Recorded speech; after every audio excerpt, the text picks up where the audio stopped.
if we ask about now the regional level, okay, what needs to be done at the regional level? Let me move to Dr. Victor and then back to you, Dr. Gibson, at the regional level. Yeah, thank you again for the question. I think that at the regional level, as we all agree, there is a need of coordinating the actions at state level, because as we previously said, there is a difference between the impacts of the climate change in each country, and it may not be the same in all the countries. So at a regional level, there is a need to coordinate, to exchange with all the state members, so that you take in consideration the diversity and the specificity of each country. Regional level also, we can think of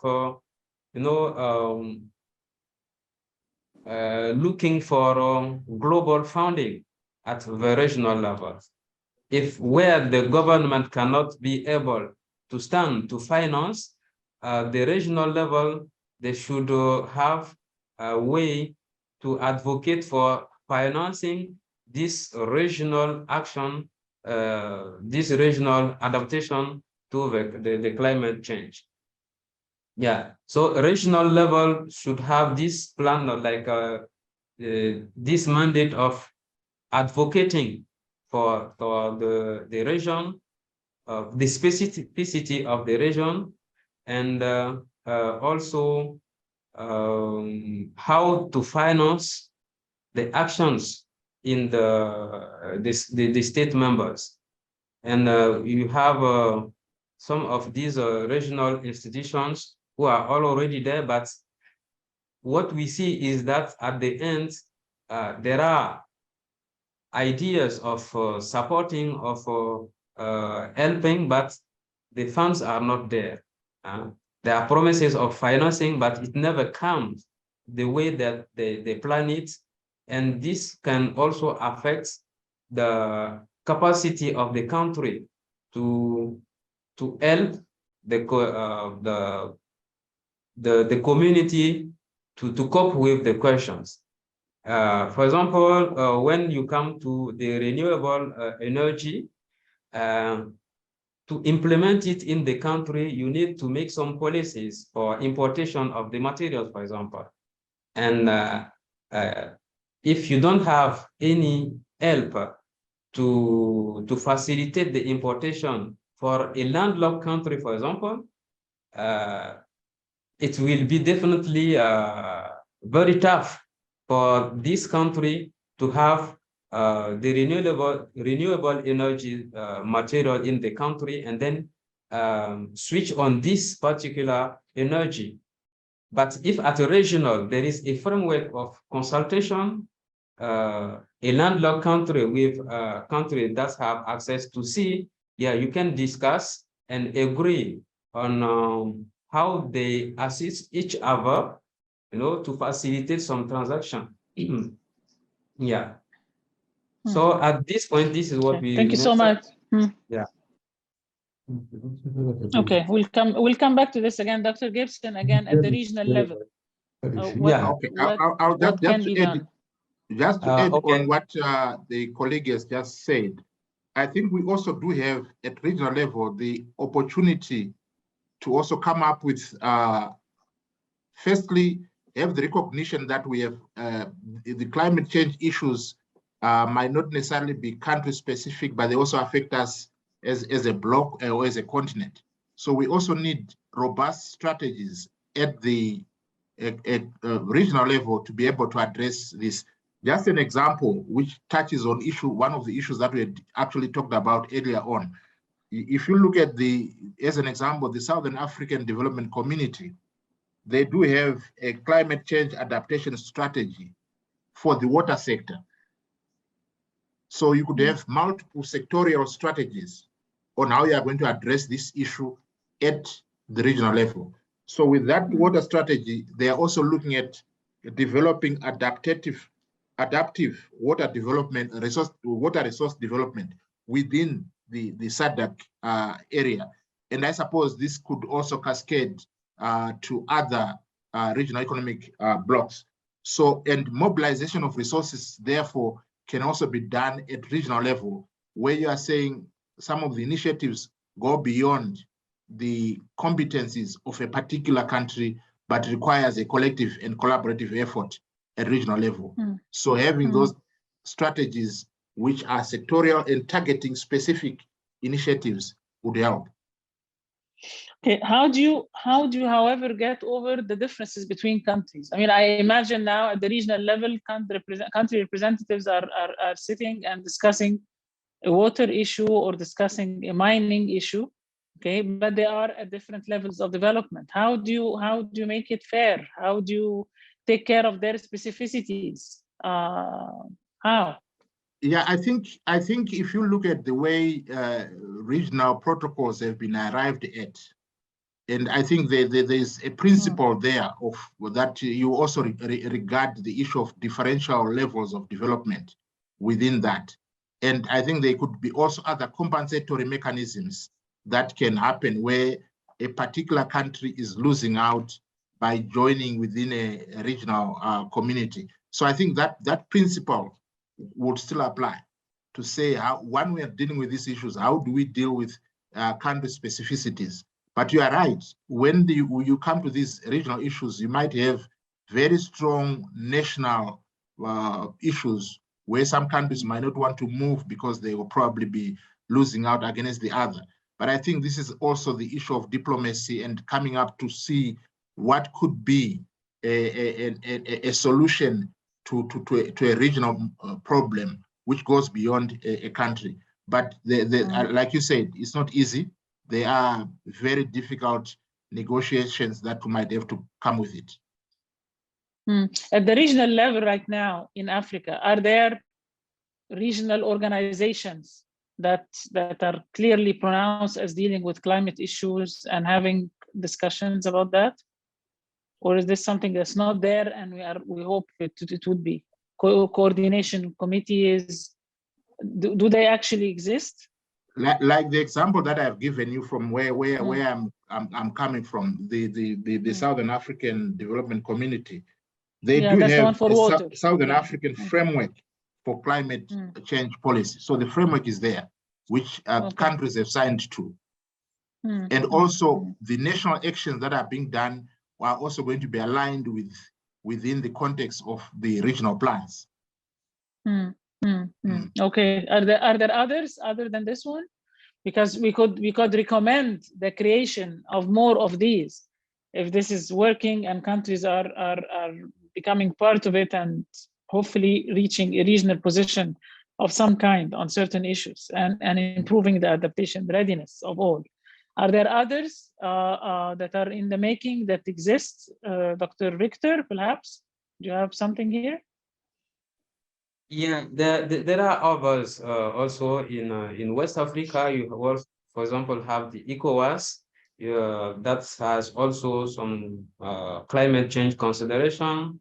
You have some individual associations that are also dealing with this question, and I think this should also be a concern when we say that we should create like new institutions at a regional level to deal with this specific question.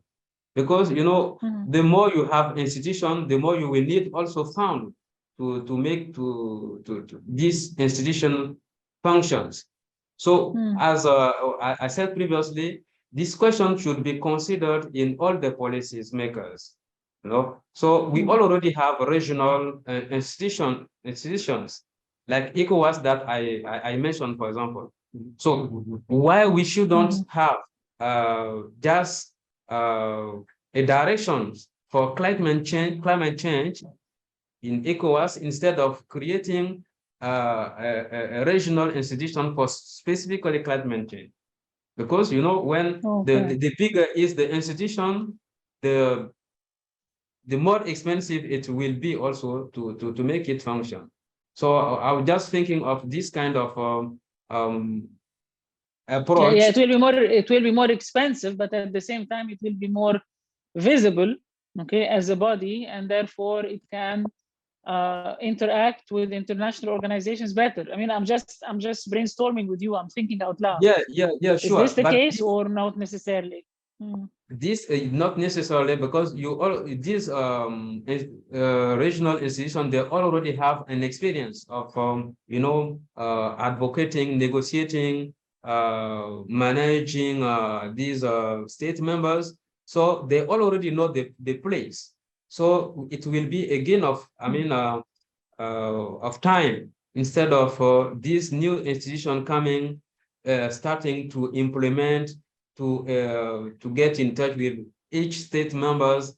It will take more time, and also, as I said, it will also need more funds.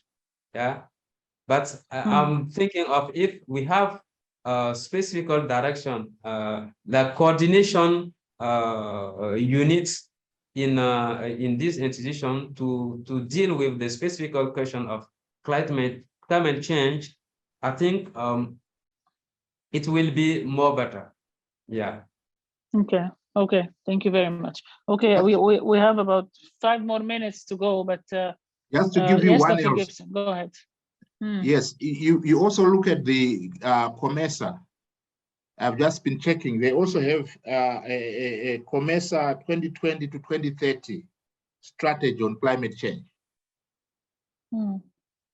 So I think the key issue that he has been highlighting, I think, is also how you coordinate some of these, and that's then perhaps coming at the continental level to coordinate these regional programs on climate change strategy.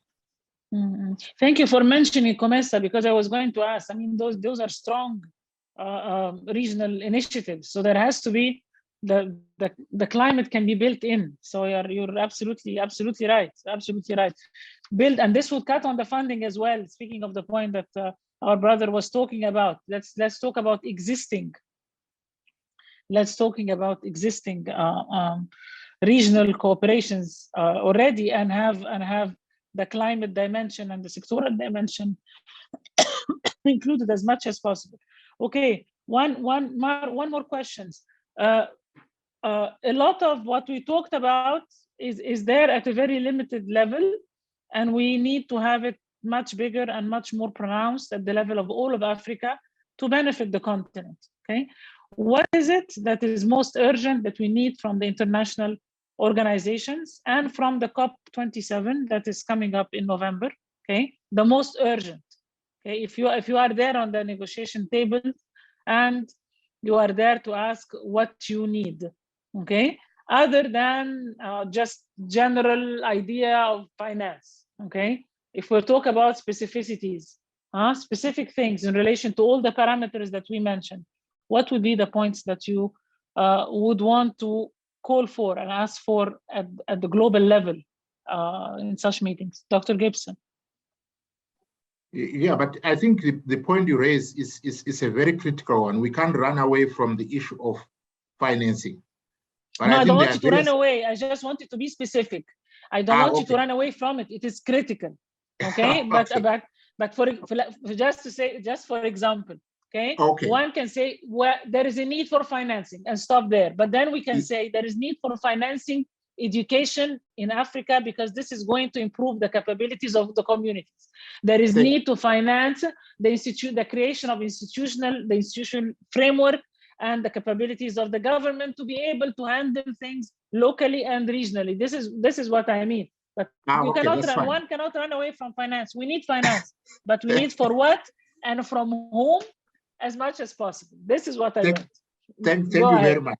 I think what I could say firstly is also to say, while funding for climate adaptation might be there globally, there's issue of how to access it, and improving the ways in which countries can be able to access that funding without stringent conditions could be a critical area. Then the other element Okay. is also to say, for us to be able to respond to climate, we need competencies and capacities and skills on the continent, and also providing funding that's directed to building that adaptive capacity also becomes a critical element, and also having the necessary skills to be able to anticipate some of the changes that are happening. Then we also talked about earlier on the issue of awareness being critical, which then means knowledge generation from a continent perspective on the challenges that are affecting us at community level, national level, at regional level. Support in that area also becomes critical because that knowledge will enable us to be able to then formulate strategies that are fit for purpose, that can be able to address the challenges as we see them. So I see that element also coming in. And I think also is at the continental level is also look at the developmental challenges that African countries are currently facing that might militate against them being able to achieve their climate adaptive goals, and assistance that can facilitate countries to transition in a just, I think the whole issue of just transitioning is critical. Yeah, the just transitioning, but then what we are trying to address is exactly what would be the most critical step to start the just transitioning. So what you said actually fits the first steps of shooting. And let's go to Dr. Victor for comments on the same point. What would be the top priority things that you would want from the international organizations in order to achieve the just transition?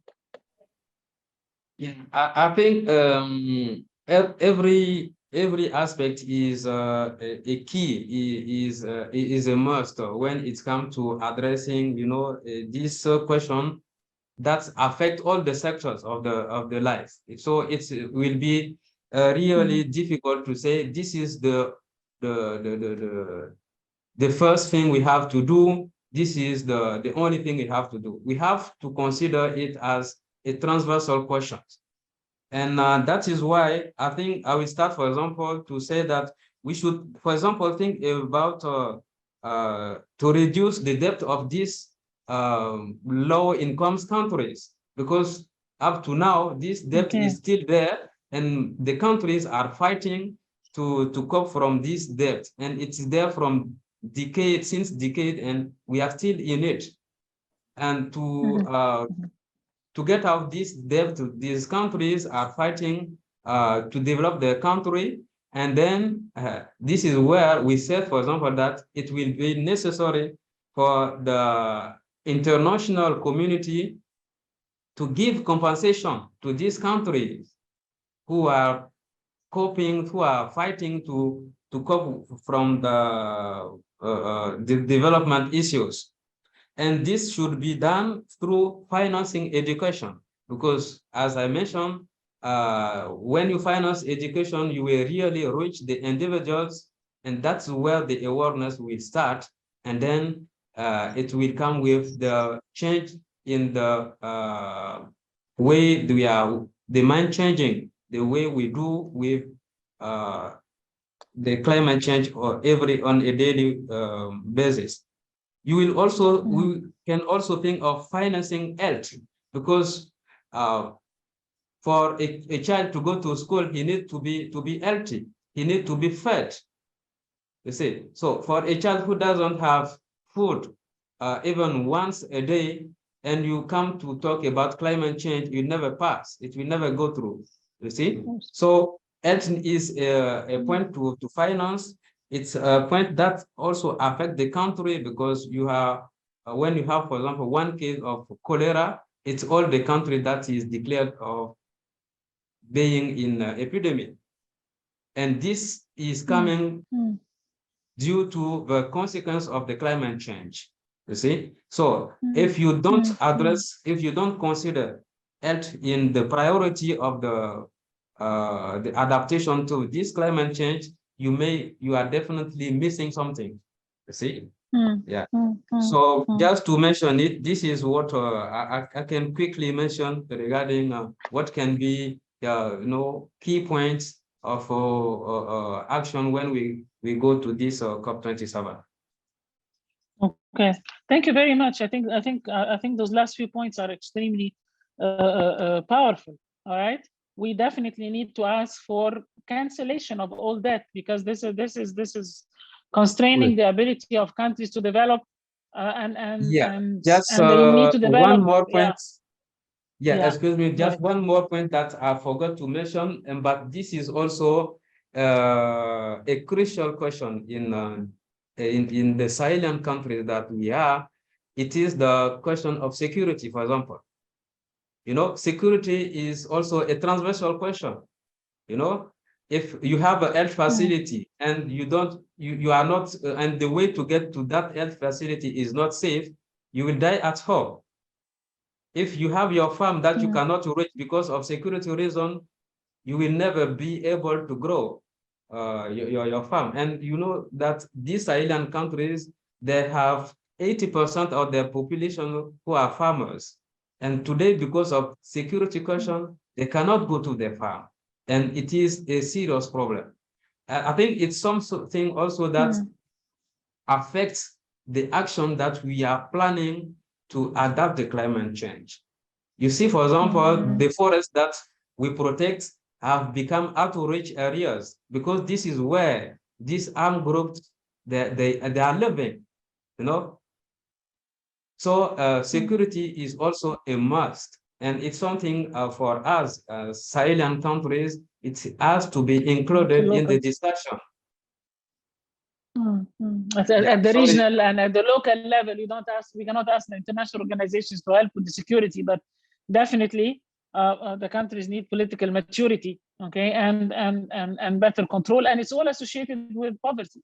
Okay, if you address the issues of poverty and development, then everything else is going to be addressed. Any last words, Dr. Gibson? Because we're running out of time, even though it's an incredibly interesting discussion. What the colleague was highlighting in terms of the Sahel region, apart from the security, and you look at the food situation and the food crisis and the droughts that are currently obtaining on the continent.